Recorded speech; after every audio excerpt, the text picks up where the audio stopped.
Hi hello friends, welcome to cooking style channel. இந்த வீடியோவில் நான் ரொம்பவே டிஃப்ரெண்ட்டான ஆனால் ரொம்பவே இன்ஸ்டண்ட்டாகவும் ரொம்ப குயிக்காகவும் செய்யக்கூடிய அவல் யூஸ் பண்ணி காரப்பொங்கல் எப்படி செய்கிறதுன்னு காமிச்சிருக்கேன். இந்த மெத்தட் வந்துட்டு ரொம்பவே ஈஸி. எப்போவுமே ஒரே மாதிரி பொங்கல் இல்லாமல் அவலில் வச்சு நம்ம இந்த மாதிரி பொங்கல் செய்கிறதுனால இதோடைய டேஸ்ட்டு ரொம்பவே நல்லாயிருக்கும். செய்யக்கூடிய மெத்தடும் ரொம்பவே ஈஸி, குயிக்காக செய்யக்கூடியது, டேஸ்ட்டு ரொம்பவே நல்லாயிருக்கும். ஸோ கண்டிப்பாக நீங்களும் ட்ரை பண்ணி பாருங்கள். இதுக்கு தேவையான பொருட்கள் என்னென்னு பார்க்கலாம். நான் வந்து ஒரு கப்பு அவல் எடுத்திருக்கேன் 250 கிராம், அரை கப்பு பைத்தம்பருப்பு எடுத்திருக்கேன் 125 கிராம் கணக்கில், 1 டீஸ்பூன் சீரகம், 2 டீஸ்பூன் மிளகு, 3 பச்சை மிளகாய், கொஞ்சம் கருவேப்பிலை, கொஞ்சம் கொத்தமல்லி, ஒரு 2 டேபிள் ஸ்பூன் தேங்காயை திருகி வச்சுருக்கேன். அது கூடவே ஒரு 1/4 டீஸ்பூன் பெருங்காயம், அரை டீஸ்பூன் மஞ்சள் தூள், தேவையான அளவுக்கு எண்ணெய், 1 டேபிள் ஸ்பூன் நெய், தேவையான அளவுக்கு உப்பு, ஒரு அரை எலுமிச்சப்பழம் எடுத்திருக்கேன். இந்த பொருட்கள் தான் நம்ம ரொம்பவே சூப்பரான ரொம்பவே டிஃப்ரெண்ட்டான பொங்கல் செய்கிறதுக்கு தேவையான பொருட்கள். இப்போ நான் முதல்ல ஒரு கடாய் எடுத்து நம்ம எடுத்து வச்சுருந்த பைத்தம்பருப்பை மீடியம் ஃப்ளேம்லேயே நல்லா வறுத்து எடுத்துக்கணும். இது கலர் மாறுற அளவுக்கு நம்ம ஒரு 5 நிமிஷம் வறுத்து எடுத்துக்கணும். இப்போ இதை நான் ஒரு பவுலில் ட்ரான்ஸ்ஃபர் பண்ணிக்கிறேன். இதை எடுத்து வச்சுட்டு நம்ம இன்னொரு பவுல் எடுத்து நம்ம எடுத்து வச்சுருந்த அவலை 2 தடவை நல்லா வாஷ் பண்ணிவிட்டு இந்த தண்ணியை ரிமூவ் பண்ணிவிட்டு இப்போ இதை நான் முழுகிற அளவுக்கு தண்ணி ஊற்றி இதை ஊற வச்சுக்கிறேன். ஒரு 10 நிமிஷம் ஊறட்டும். இது அதுக்குள்ளே நம்ம ஏற்கனவே வறுத்து வச்சுருக்கிற பருப்பை 2 தடவை நல்லா அலசிடலாம்.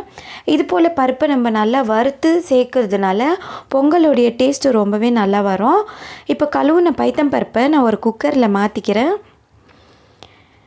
குக்கரில் மாற்றிட்டு நான் இந்த கப்பு மெஷர்மெண்ட்டில் எடுத்திருந்த பருப்பு இதே கப் மெஷர்மெண்ட்டில் 3 கப்பு தண்ணி சேர்த்துடலாம். அது கூடவே கொஞ்சம் மஞ்சள் தூளில் சேர்த்துட்டு கொஞ்சமாக உப்பு சேர்த்துட்டு 1 டீஸ்பூன் எண்ணெய் சேர்த்துடலாம். இது போல் எண்ணெய் சேர்க்குறதுனால நம்ம பருப்பு நல்லா வெந்து அதோடய டேஸ்ட்டும் நல்லாயிருக்கும். இப்போ இது மூடி போட்டு மூடி இதை நான் 5 விசில் குக்கரில் விட்டு எடுக்கிறேன். இப்போ 5 விசில் ஆகட்டும். அதுக்குள்ளே நம்ம இந்த மாதிரி ஒரு சின்ன உரலில் நம்ம எடுத்து வச்சுருந்த மிளகையும் சீரகத்தையும் நல்லா தட்டி எடுத்துக்கலாம். இது ரெடி ஆகிடுச்சு. இப்போ குக்கர் வந்துட்டு 5 விசில் வந்துடுச்சு. 5லேருந்து 6 விசில் வந்தால் தான் பருப்பு நல்லா ஸ்மாஷ் ஆகும். இல்லை 2-3 விசில் அது அவ்வளோவா வேகாது. அதனால் நான் 5 விசில் விட்டு இதை ஓப்பன் பண்ணி எடுத்துக்கிறேன். இது பாருங்கள், பருப்பு ரொம்பவே நல்லா வெந்திருக்கு. இது நல்லா ஸ்மாஷ் ஆகிருக்கு. இது பாருங்கள், கம்ப்ளீட்டாக இது வெந்திருக்கு. இந்த அளவுக்கு இது வெந்ததும் இதை நம்ம ஒரு தடவை நல்லா மிக்ஸ் பண்ணி விட்டுட்டு இது கொதிக்கிறதுக்காக நான் 1 டம்ளர் தண்ணி சேர்த்துக்கிறேன். சேர்த்துட்டு இதை நல்லா மிக்ஸ் பண்ணிவிட்டு அரை டம்ளர் தண்ணி சேர்த்துருந்தேன்.